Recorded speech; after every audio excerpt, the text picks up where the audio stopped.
Welcome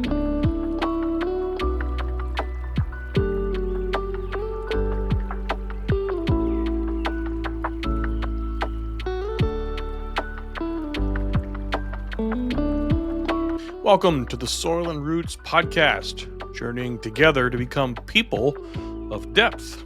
I'm Brian Fisher, and this is episode 110. Speaking of depth, the episode is entitled The Desperate Need for Deep People, and it's a bonus episode. We're rounding out season 5, which is called Conversations. We're inviting a few guests to the podcast to explore some of the ideas and themes we introduced in seasons 1 through 4. I hope you're enjoying these discussions. I know I am. As I do a few times every season, today we're going to take a breath. We're going to zoom back up to 30,000 feet and catch back up on what this journey into deep discipleship is all about. It's a bonus episode, which means we'll do a quick review, and then I'll add a few new thoughts into the mix. First things first, it's always good to hear from you. You can find us at soilandroots.org and email us at fish@soilandroots.org. We're on Facebook and Instagram. You can find us there at Soil and Roots Podcast. And you can find us on YouTube and on Substack at Soil and Roots. Feel free to send in your comments and questions in whatever venue you prefer. Soil and Roots is a crowd-funded effort to cultivate deep discipleship worldwide. So if God is nudging you to financially support our work and ministry, you can donate safely and securely at soilandroots.org. And thanks to all of you who already do that. All right, let's dig in.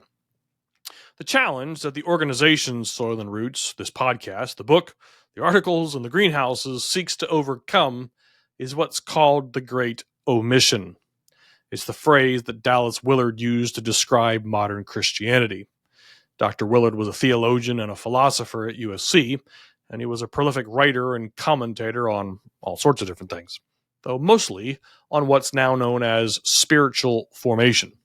Spiritual formation is the journey we take to become more like Jesus from the inside out, and it's basically a synonym for discipleship. As you might have guessed, Willard's writings and videos have deeply impacted me and many others in my orbit, so if you haven't read him or watched his videos, I certainly invite you to do that. I never met him. He died in 2013, and I didn't even know he existed until about 2020.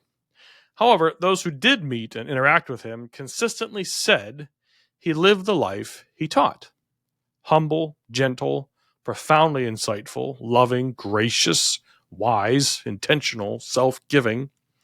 I suspect most of us would like to have our lives characterized by those types of descriptions. Willard wrote a book called The Great Omission, so I'll let him share a little of what that phrase means. Quote, "We need to emphasize that the Great Omission from the Great Commission is not obedience to Christ, but discipleship, apprenticeship to him. Through discipleship, obedience will take care of itself, and we will also escape the snares of judgmentalism and legalism, whether directed toward ourselves or toward others." End quote. What is missing from the Great Commission is not our attempts at obedience. Very interesting. Certainly, if we sit in church or listen to various sermons, we've been taught plenty of times what to do and not to do. Many people were raised in the idea that Christianity is largely about knowing more stuff and doing more stuff. I mean, there are modern discipleship movements right now based entirely on the idea that if we just do what Jesus commands, we're automatically disciples. We will habitualize ourselves into the kingdom. I mean, isn't that what the Great Commission says? Baptize people, teach them to do what Jesus told us to do. So what's wrong with that? Well, obedience and discipleship aren't synonyms. Willard goes on, quote, "Now some might be shocked to hear that what the church really needs is not more people, more money, better buildings or programs, more education or more prestige. Christ gathered people, the church, has always been at its best when it had little or none of these. All it needs to fulfill Christ's purposes on earth is the quality of life he makes real in the life of his disciples.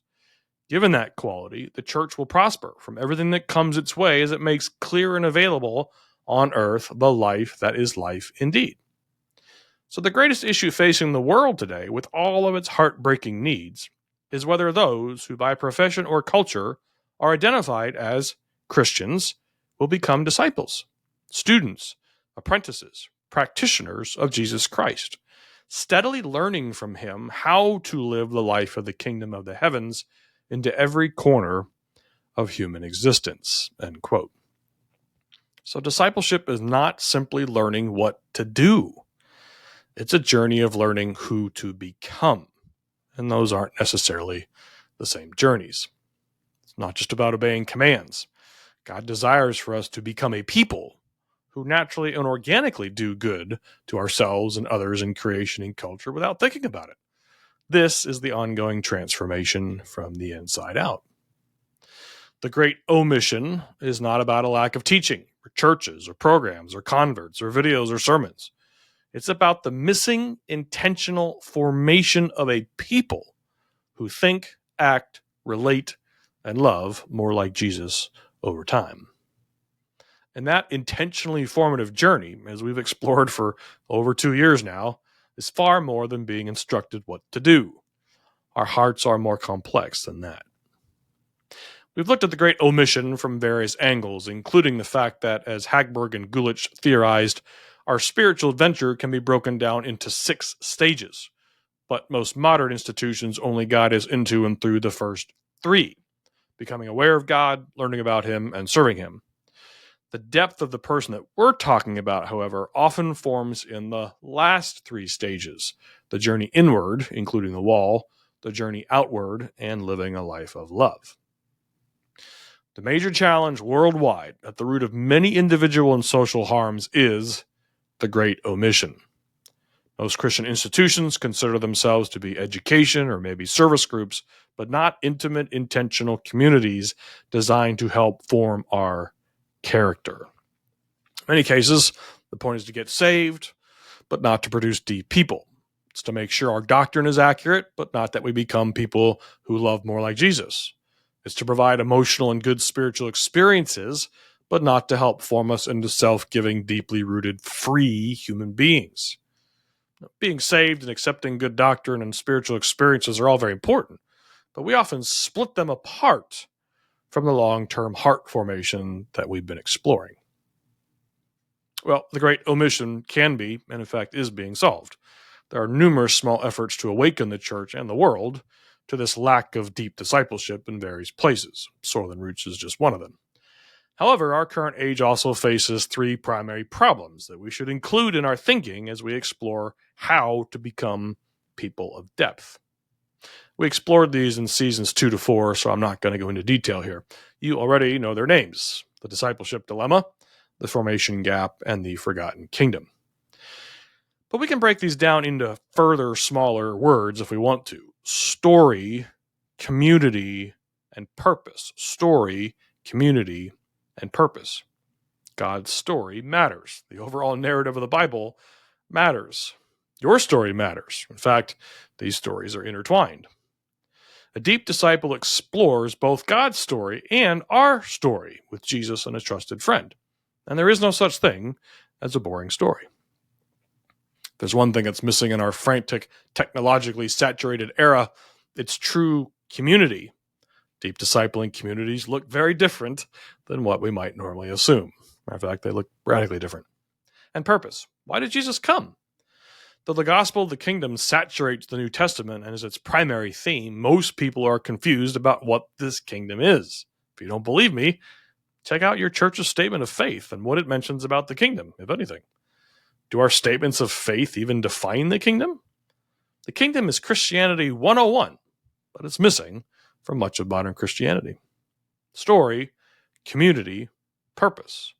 Some of our spiritual struggles are due to the fact that we neglect our stories, we lack long-term intimate communities, and are confused about our purpose. Deep disciples are people who embed story into their journeys. They form intimate, intentional communities, and they assume the purpose of Jesus, which is to increasingly bring his kingdom to the earth. Okay, so let's explore what it means to be a deep person. One of the other founders of the modern spiritual formation movement, Richard Foster, wrote this, quote, "The desperate need today is not for a greater number of intelligent people or gifted people, but for deep people. It's an opening line in his popular book, The Celebration of Disciplines, which is a basic primer on how to practice certain habits to deepen our walk with Christ. Habits that rarely appear in modern Christianity anymore, particularly in Protestant circles. He goes on, the classical disciplines of the spiritual life call us to move beyond surface living into the depths. They invite us to explore the inner caverns of the spiritual realm. They urge us to be the answer to the hollow world. End quote. Strikes me that for all of the talk around Soil and Roots about forming deep people, I'm not sure we've ever actually tried to summarize what that means. When we talk about coming together in small communities to be formed into people of depth, what do we mean? Is that someone who knows a lot of theology, who serves more and more people, who sits around having in-depth conversations all the time, who goes to church every day? I mean, what are we talking about? If what the world needs most right now, more than anything else, is people of depth, what do we mean by a deep person? Well, there are many good ways to answer the question, but I'm going to try to take a shot at describing a deep person in Soil and Roots parlance. So let's dig in. First, let's just note some types of people that may be deep, but may not. Theologically knowledgeable. The person who has memorized a ton of scripture, reads a lot of books, and knows a lot of Bible facts may or may not be deep. Church leaders, such as pastors, priests, elders, deacons, teachers, professors, nonprofit executives, they may or may not be people of depth. Great communicators, charismatic personalities, Christian celebrities, empathetic and engaging personas may or may not be deep.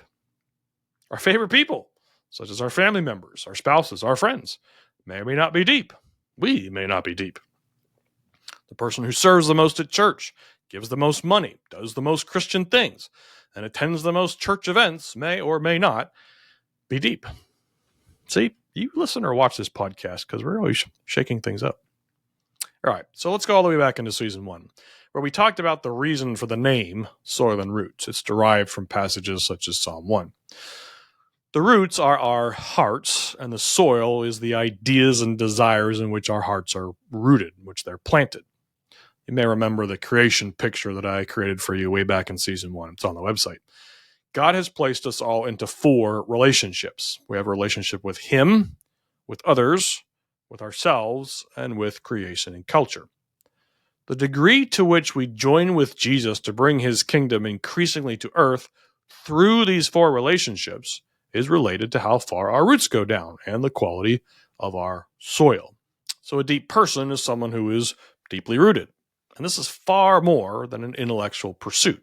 It's far more than what we know. In fact, it's more relational. It's more experiential. So let me define a deep person this way. A deep person is someone who is increasingly awake or attuned to God, self, others, and creation and culture. I'll repeat that. A deep person is someone who is awake or attuned to God, self, others, and creation over time. All right, so where are we going with this? Attuned to our relationship with culture and creation? What sort of new age mumbo jumbo is this? All right, just hang in there with me. Here's an example. Jessica and I have been married for almost 30 years. We're best friends, sometimes coworkers. We're lovers. We have each other's backs. We're in sync about most things important in life. Like many couples who've been married for a long time, we don't always talk that much. We're around each other quite a bit. But there are days when we don't say all that much to each other. Why? Because we don't need to. I've been struggling with a chronic illness for over a year, and Jess has told me she doesn't need to ask me how I'm feeling. She can sense how I'm feeling just by looking into my eyes. Jess isn't a morning person, and I've learned simply by watching her body language whether she wants to talk before 10 a.m. or not. The answer is usually no. When one of us is sad or happy or grieving or confused, we normally don't have to ask. We just know. We know each other because we have purposefully and carefully attuned to each other over the years. I am awake to her whole person, and she's awake to me. Not all the time, of course, but we're dialed in and working on it. We're intentional. It's a knowing that doesn't come from sharing information. It comes through time, relationship, and experience. So to put this in biblical terms, in his letter to the Ephesians, Paul writes, quote, "And to know the love of Christ that surpasses knowledge, that you may be filled with all the fullness of God," end quote. A deep person is so attuned to God and those around them that it surpasses head knowledge. They're not just attuned to surface things like physical appearance or words. They're attuned to hearts. It's the same idea God shares with Samuel when he selects David as the next king of Israel. God is more concerned about our inner lives than our outward appearance and behaviors. A deep person works the same way.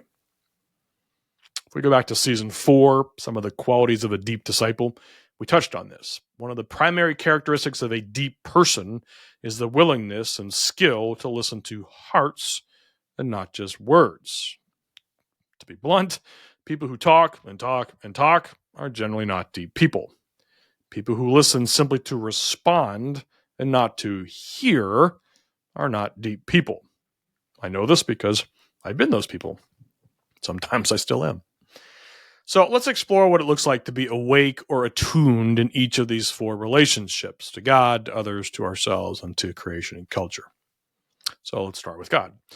One of the pitfalls of modern Christianity is our habit of positioning our salvation as the end of our search. We quote unquote get saved, punch our ticket to heaven, and try to live a good life until we die, and then that's when things really get good. But a man or woman of depth lives in the reality that the moment we enter into the kingdom is actually just the beginning. As Trevor Hudson notes, quote, "We really need to grasp this because we have a tragic tendency to regard only those who are outside the Christian faith as seekers. We then assume that once someone gives their life to Christ, their seeking has come to an end. It's exactly the opposite. That is when the quest really begins. Christianity is essentially a seeking faith," end quote. We see this play out in how many people interpret the Great Commission. Go and make disciples of all the nations is understood as go and introduce Jesus only to those who don't yet know him. Many well-meaning evangelistic Christians forget the first part of the verse. Jesus declares he's the king of the cosmos. The invitation to become more like him is extended to everyone, to those who don't yet know him and to those who do. Disciple-making isn't constrained only to the lost. Deep disciple is curious about God, seeking, questioning, wrestling, and not just to accumulate knowledge, but to experience the type of relationship we just described, where words aren't necessary, even sometimes in prayer, where we experience God not only in our typical Christian environments like church and Bible study, but in the grocery store, at work, while we sleep, just like a flourishing intimate marriage. That we are so familiar with God and he with us that our lives are bound up in each other, which is exactly what he hopes and desires for us. I've been writing over on Substack about the fact that deep discipleship is formative not only on our conscious selves, but also on the unconscious parts of the human person. After all, if we desire to be people who act and relate and love like Jesus without having to think about it, that means that even the layers of ourselves underneath the surface are transformed. There are at least 2 vital, generally unconscious forces that sit on the bedrock of our hearts, our ideas and our desires. In some ways, these act as the operating systems of the human person. They power and govern us from behind the scenes, unless we're intentionally mining for them. A deep person pays attention to others the way Jesus does, holistically. And they're listening, watching carefully for clues about the other person's genuine ideas and desires, just the way Jesus does. We've termed this skill heart listening. Some people do it naturally, but for the rest of us, it takes some time and practice to perceive what's going on beneath someone's spoken words. We practice being present, being curious, particular, discerning. We practice heart listening because it's so essential to loving another person well. As we become deeper people, we become more attuned to others so that we serve them in deeper ways if they allow us. However, we'll struggle to listen to other people's hearts if we don't listen to our own. We can't give away what we don't possess.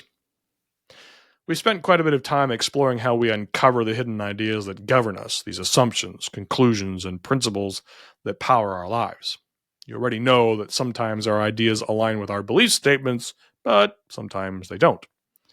A deep person is gently working with Jesus to align them, to match our ideas about God and others and ourselves and creation with his ideas. This is not just an intellectual exercise.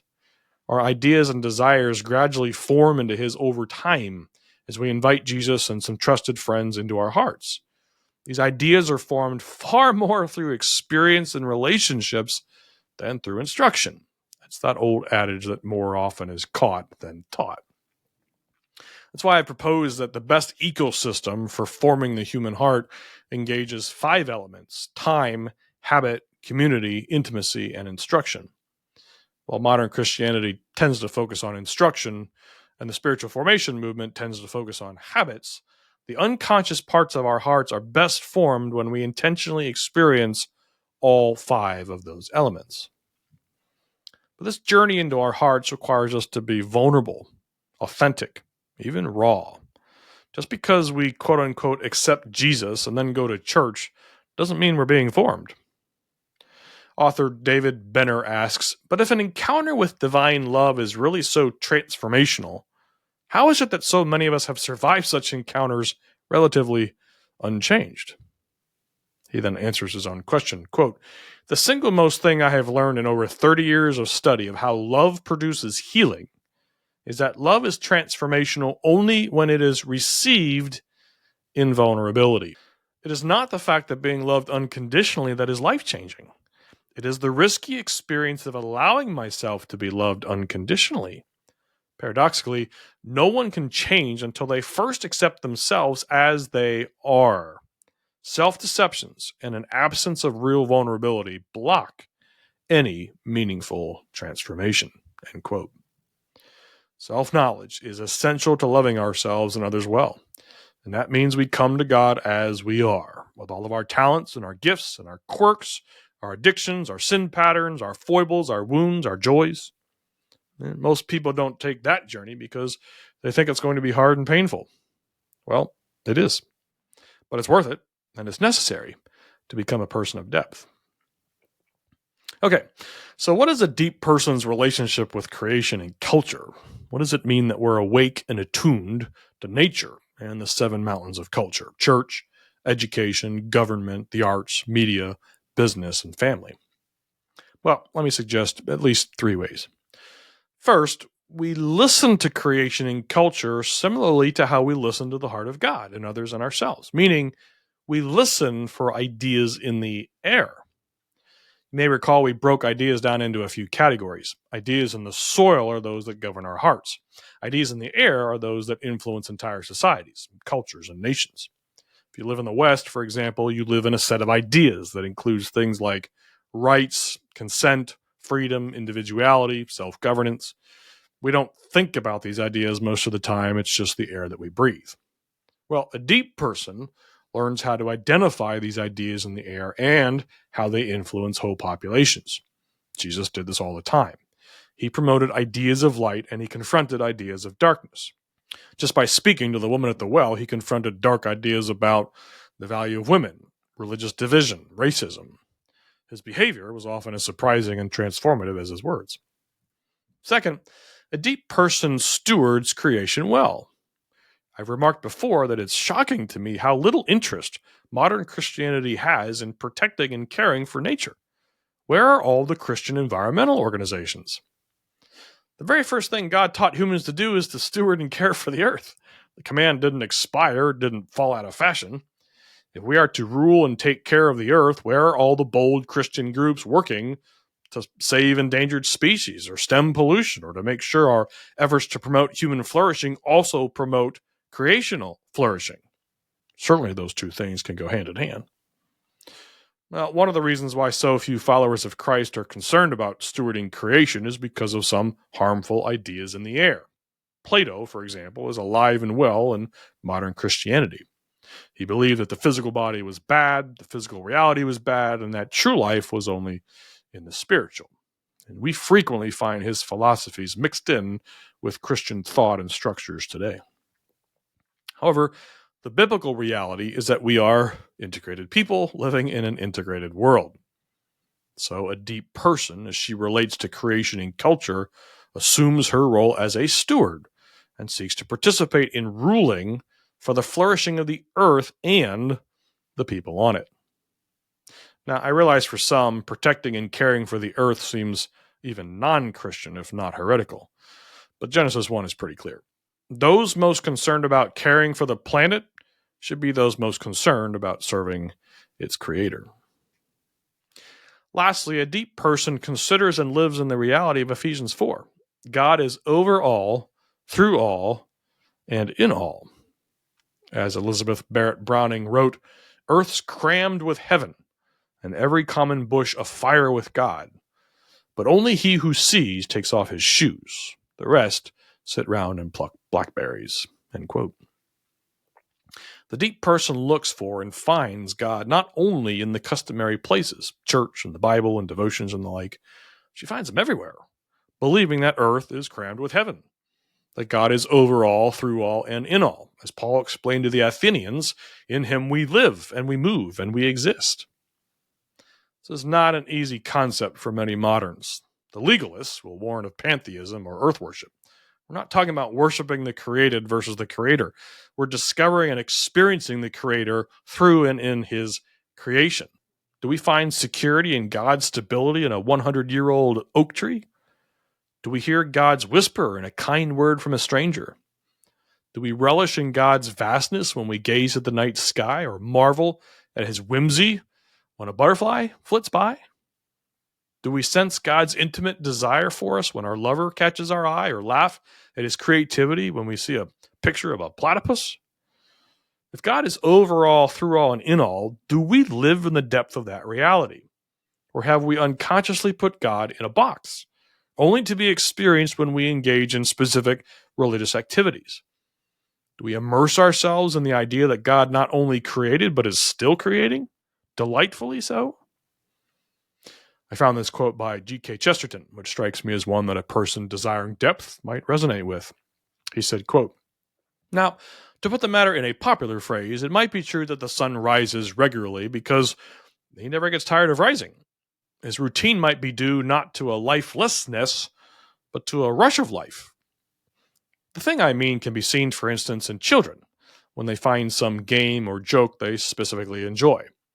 A child kicks his legs rhythmically through excess, not absence of life. Because children have abounding vitality, because they are free in spirit, fierce and free, therefore they want things repeated and unchanged. They always say, 'Do it again.'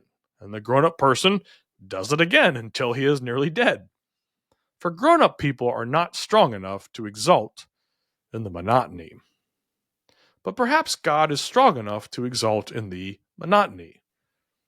It is possible that God says every morning, 'Do it again' to the sun, and every evening, 'Do it again' to the moon.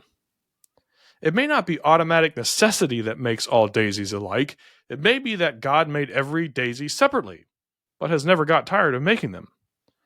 It may be that he has the eternal appetite of infancy, for we have sinned and grown old, and our Father is younger than we." End quote. What is a deep person?